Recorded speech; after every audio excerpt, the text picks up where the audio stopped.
Deep research just got a serious open rival. Meet Deep Scholar, a new system built by researchers from Berkeley and Stanford that's taking aim at deep research tools from companies like OpenAI. If you've ever tried to do a real literature review, you know the pain. You start with a simple question, and suddenly you're buried under hundreds of PDFs, conflicting results, and a dozen tabs of half-read papers. Deep Scholar is designed to attack that exact problem.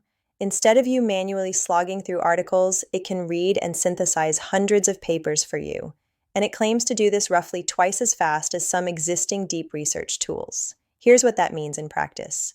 You give Deep Scholar a research question, a topic, or even a specific hypothesis.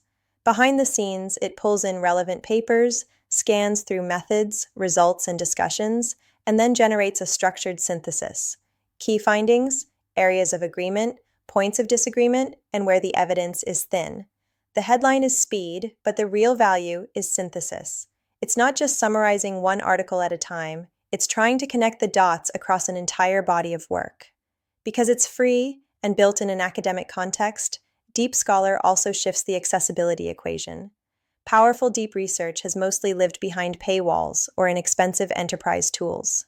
Now, a grad student, an independent researcher, or a small team in a startup can tap into something that works more like a dedicated literature review assistant than a basic chatbot. Will it replace careful human reading? Of course not.